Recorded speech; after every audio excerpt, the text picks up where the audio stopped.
Hi, I'm Millie. I'm autistic and ADHD, and that's what I talk about in my channel, that experience. And I am also transgender, and I also use non-binary. My pronouns are they and them.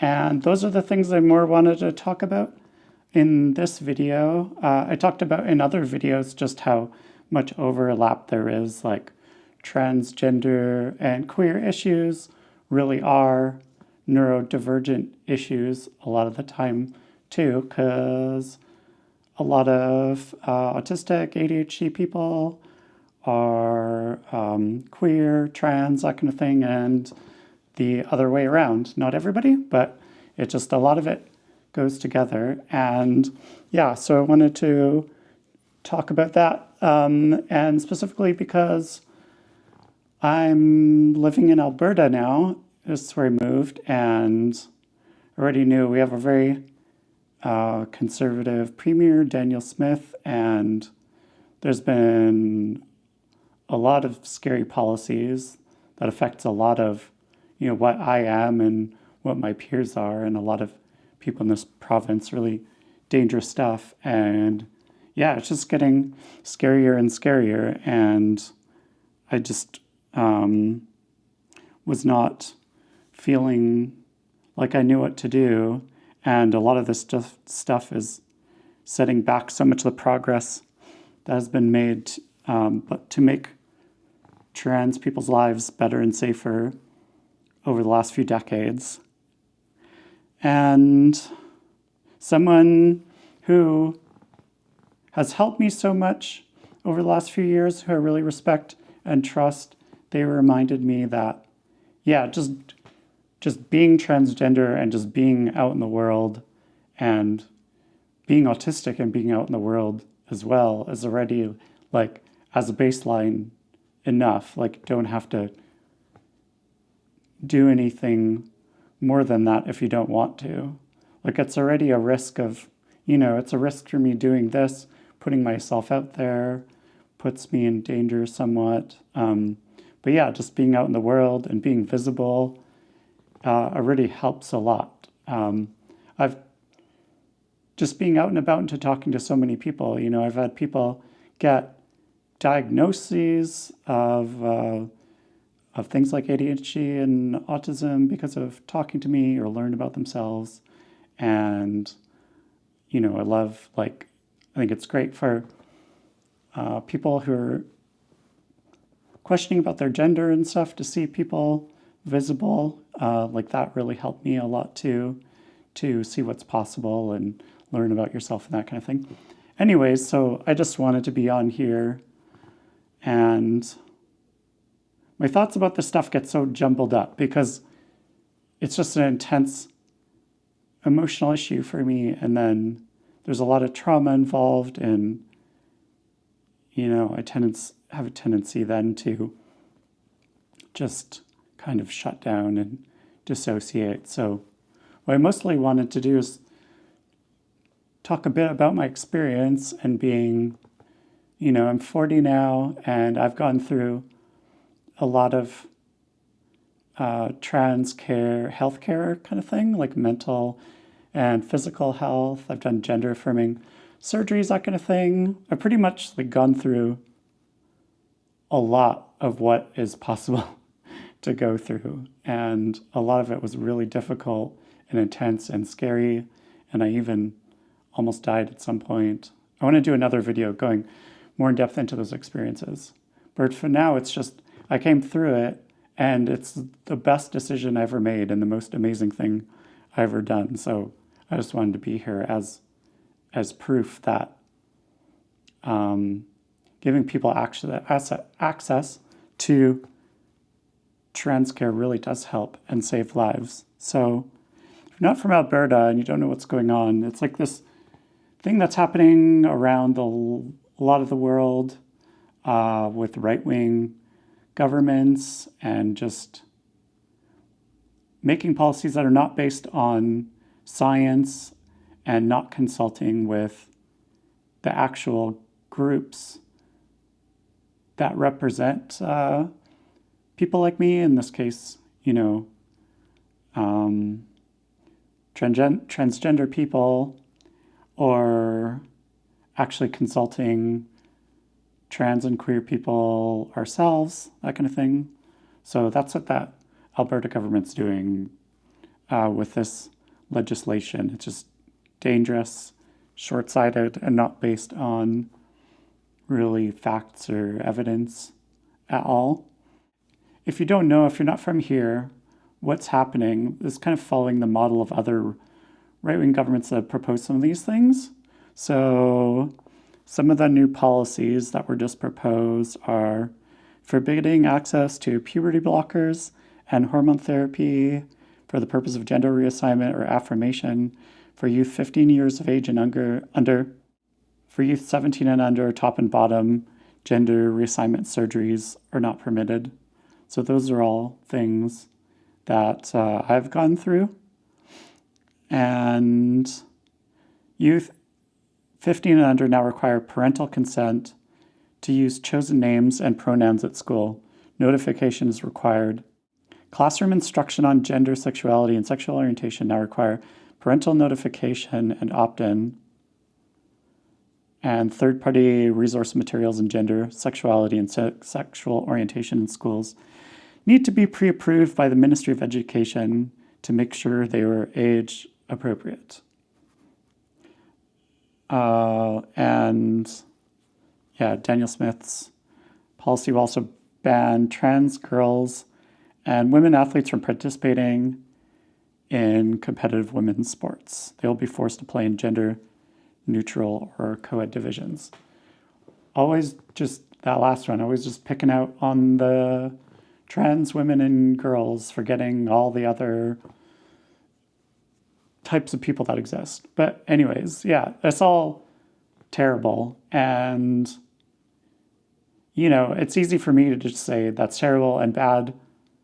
And this is kind of the problem. People are on both sides just saying things based on emotions. But what I wish, going back to about autism, this is a real nightmare world where like so much of my safety and wanting to talk to people and learn comes from really believing in science and fact and those things being important.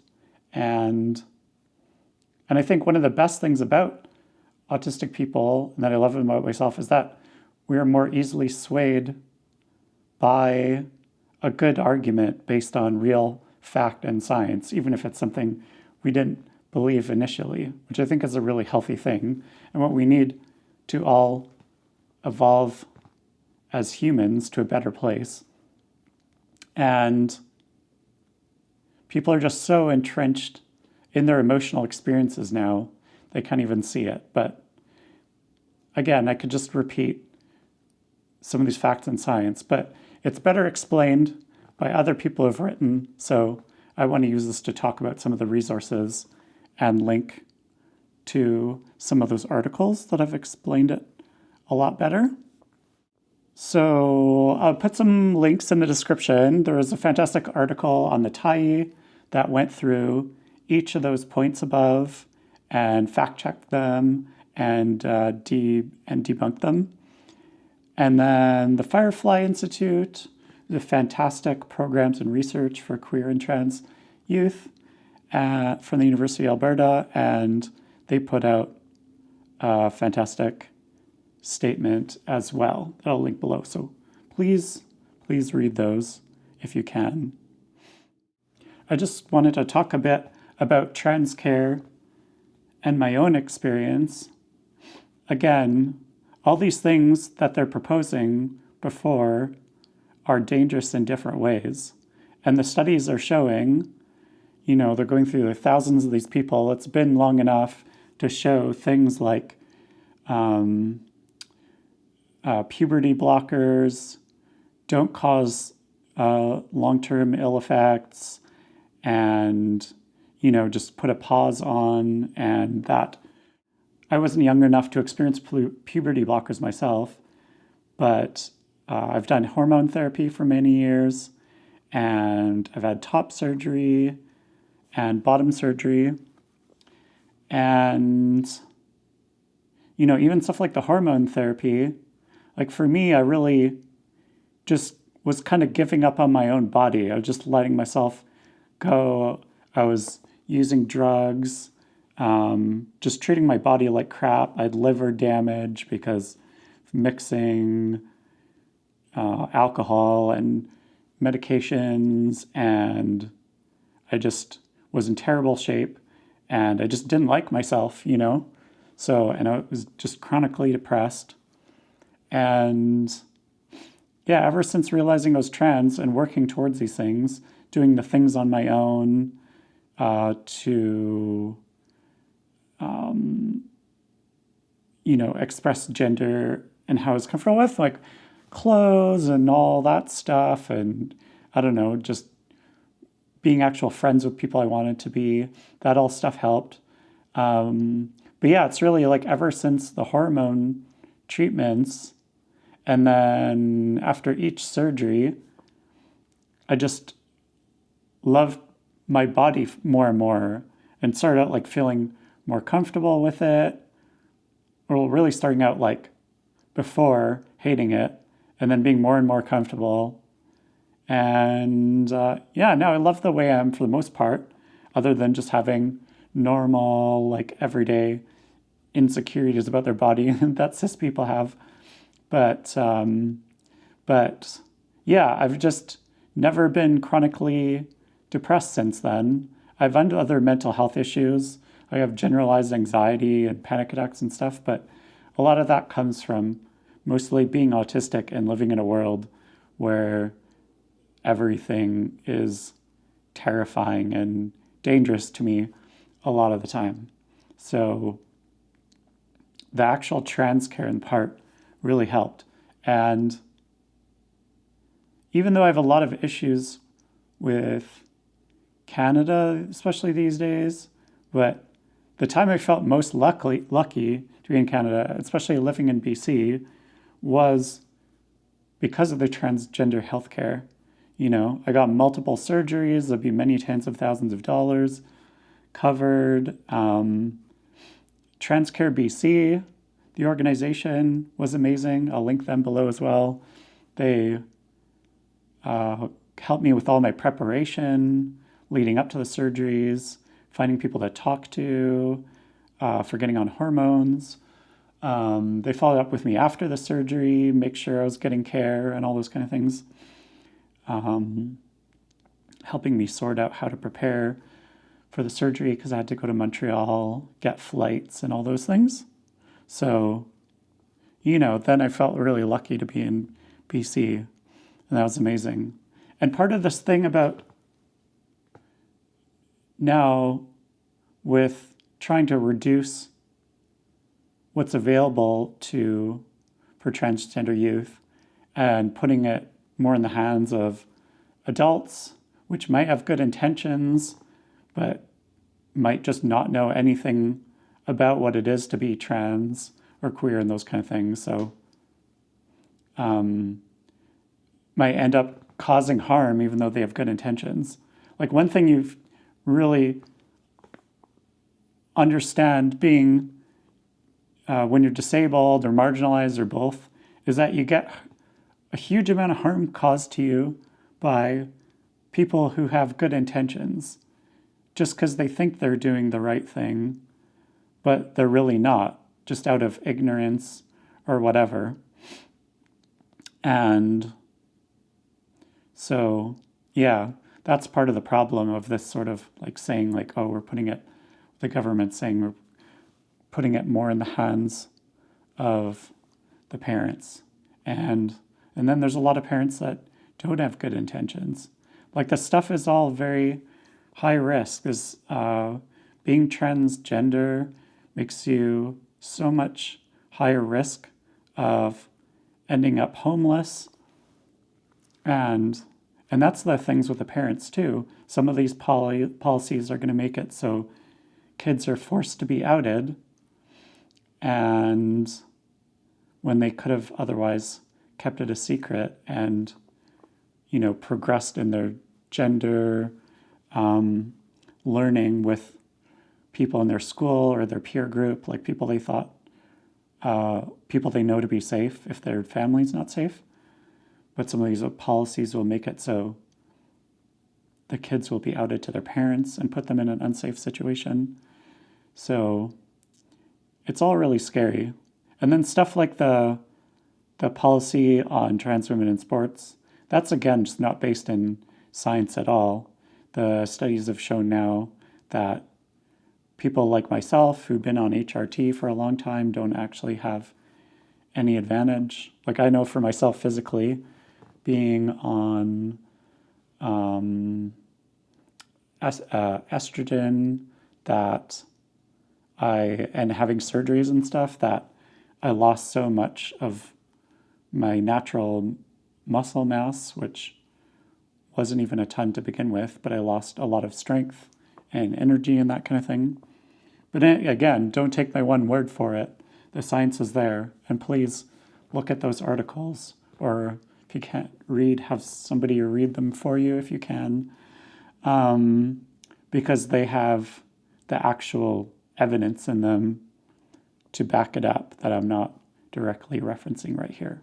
But I'll reference those articles, which are from good sources and have good science-based, peer-reviewed evidence in them, which I feel is what's most important in this case.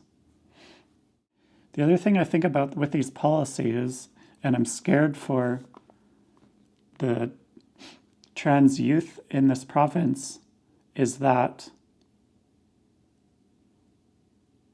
you know, the people that are being transphobic and attacking us are, you know, saying things like, we're going to regret starting care and surgeries too young.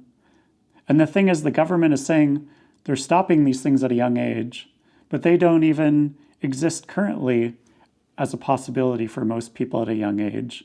You have to go through so many talking to counselors and psychologists and doctors to be approved for these things. And if you're under 18, it's way more difficult. And, you know, in some cases, you might be able to get a top surgery, but I don't think anybody gets approved for bottom surgery under 18 that I know of anyway. But the thing about stopping puberty and everything, those are such good options, because I don't regret any of the transgender care I received, because it's made my life better than any other decision, anything else I've ever done. Again, it was like extremely hard work and a lot of pain and suffering involved just as part of surgery and healing and getting used to side effects and stuff. But the end result, you know, I would do it over again 1,000 times. And the only thing I regret is not being able to start younger, you know? Because as much as I'm comfortable with my body, there's still things like hair, like my facial hair still grows. And, you know, that causes me dysphoria, like I can shave it, but it's still a daily reminder of that. Like some of my bone structure changes and stuff. Again, I'm like much more accepting of my body, but I just wish I hadn't had to deal with that in the first place, you know? So giving kids that opportunity to pause things while they get to learn more about what they want and need is such an important step. And the other general thing that's happening with politicians speaking about these kind of things, which, you know, I just feel like are transphobic because they just are coming out of ignorance and fear of what's different and fear of change, is that it's emboldening people who are harboring some kind of those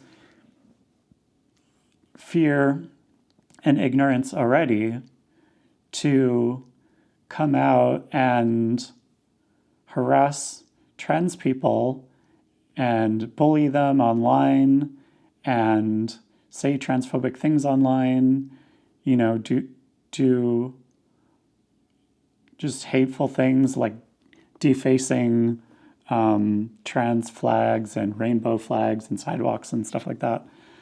And what I've noticed in my personal life, it's taken people who, are people who I know for a long time or kind of acquaintances. Some of them were friends. But then, it's built up these views they already had that were based on misinformation, and then just made them even stronger. And again, like given them, like they hear the government saying this, and so they feel are legitimized to go into a transgender person's space and make them feel uncomfortable and present them with this misinformation and try to test us, right? Like one thing, if you're transgender or marginalized and you're younger, and like it took me so long to learn this, and I'm just learning this again very recently, which is part of why I wanted to make this video.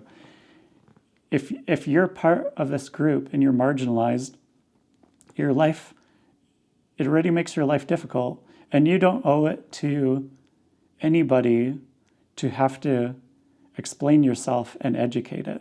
The people with more privilege, you're supposed to do the research and learn yourself, and it's on you to do that. But I know realistically people aren't going to do that, so that's why I'm trying to make these kinds of videos. So a couple examples of this that happened to me recently is I've had people like just start conversations trying to be like sound like casual about it, like they just want to learn about being trans. And I'm trying to give people the benefit of the doubt, especially if people I know. I don't want to assume they have bad intentions, and they just started out so casually, and people are like, oh, I want to learn about, what do you think about trans women in sports? Or what's it like to be transgender? I had a person recently asked me, like, what's it like to be a transgender woman? Even though I told them I'm non-binary, and I was trying to explain that, I'm not a woman, I'm not a man, like I just don't identify with either of those things. But anyways, and I try to give people resources because I'm still just trying to be too much like, oh, I can educate them and it's going to change their mind. Or I'm starting out by thinking they just want to learn. But I notice I give them things like resources that are the best resources that are actually based, again, on science and fact, and organizations that are run by people that actually have input from the people they're trying to represent, from the community. And big organizations like the World Health Organization for definitions on gender versus sex and how those things are different. But then I notice I just give them answer to their questions.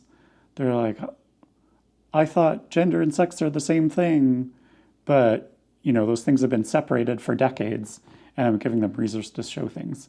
But I see I'm giving them resources, and I notice they're not responding to any things. They're just coming up with new things.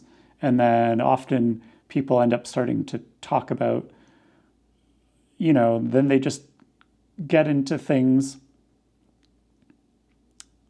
that are just so obviously, to me, fear-based. Often women talking to me will talk about, like, oh, I don't want to see a penis in the locker room when I'm changing. Like, I don't want to see that either. Some countries are more open to having co-ed nudity, and I think that might actually be a healthier thing. But in our culture, we have things separated. And the thing is, the transgender people are the one that's in danger. When I was going through that, changing what bathroom I went to in locker rooms, I was terrified, and I had to talk to so many people and get support and counseling and talk about it. And my heart would be racing every time I came in. And I still get kind of freaked out about it, even though I'm more used to it now, And I'd want to go in and out as fast as possible and not look at anybody and hope that nobody was in there. And, and then you get people talking about, oh, like somebody being a predator or something. That's just a completely separate issue. There's nothing to do with transgender. A man going into the women's locker room who's checking out all the women is at best a creep and at worst committing a crime, It just has nothing to do with transgender people. So bringing this up to a transgender person, just don't do that.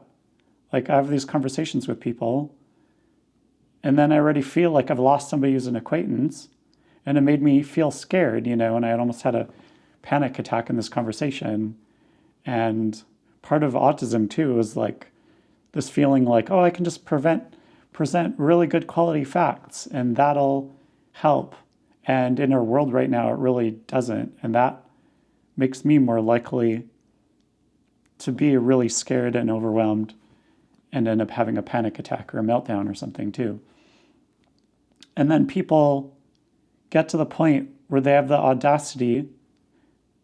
Like, again, remember I said before that if you're the person with the more privilege, not the transgender person or not in a minority group, like you're not Indigenous and you're asking about Indigenous issues or something like that, you're talking to a two-spirit person.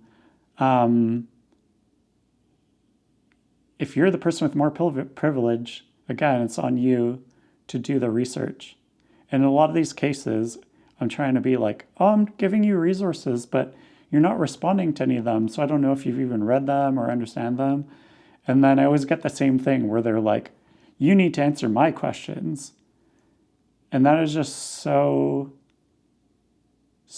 completely entitled, right? Anyways, so don't do that. And those situations are scary. And I feel like what the government's doing is causing a lot more of that now. What I kind of wanted to end by saying, especially if I'm talking to younger people watching this, I'm 40 now, and when you're younger, everything seems like such a longer time, and things are higher stakes and seem more terrifying a lot of time, and often are. Like, if you have the situation with your parents, you're living at home still, that makes things more complicated, might put you in more danger. So I don't want to just say it gets better, even though, like, I believe that. I'm an optimist about these things. But I just wanted to say that I really do believe that this is a blip. These, like, right-wing things spreading and this kind of misinformation and conspiracy theory and stuff. I feel like this is a last dying thing, the last fight of people who are doing this based out of ignorance and fear, and it will get pushed back on. And basically, they're just on the wrong side of history. So unfortunately, it might take a while. And if you're young, that might be a much longer thing. And it's difficult, with transgender people being so at risk of homelessness and suicide. But that's why I'm going to put a lot of resources in the bottom if you're watching it, or if you're an ally. And if you're somebody watching this and you don't know much about transgender people and you had feelings of kind of fear and you're wondering about these things, thank you as well for watching this video and taking the time, to actually learn a transgender person's point of view and experience. And please read some of the resources as well. But really, like, to the youth there, like, I'm scared for you right now. And please seek out, like, if your family's not safe, just know, like, you can create your own chosen family. Find people that you love and trust, and reach out to peer support groups, and use things that that lots of older people don't know. Like, go on Discord and TikTok and all those kind of things and learn from people who have similar experiences to you and talk to them. Like, Discord has been amazing for me for peer support for things related to autism, ADHD, being trans, disordered eating, all these kind of things. And then, yeah, if you're in Alberta, there's all these organizations that I will put in the description below. So, because I had so much experience with BC, I love, like Transcare BC, if you're in BC. But now that I'm in Alberta, I looked up, so of course, Firefly in Edmonton, doing research in their programs based out of the U of A, Skipping Stone in Calgary, which is a lot of support and education and programs for transgender people. There's the Edmonton Two Spirit Society, and others I'll put in there as well. And there's so many good organizations doing good work. And if you're watching this and you have the time and energy and means to either donate or volunteer, these would be some amazing organizations to be an ally and give your time for. For the end of this video, I just wanted to end on a high note, because part of the reason I made this is this amazing group of 96 choirs got together in Edmonton and did the sing-in for just love and pushing it back against the anti-trans hate and fear. And it was so beautiful. And yeah, it just really gave me a lot of hope. And there were speakers, like Indigenous and Two-Spirit speakers talking about that kind of thing. And people from Firefly. And yeah, that was all part of this rally afterwards. So I just want to end up with some of that footage I took. So you'll watch that now. And I hope this helps and gives you a little bit of hope for the future. All right. Thanks for watching. Thanks so much. Awesome. If you're a higher voice, I'm going to get you just to sing a third above that. You're going to do you.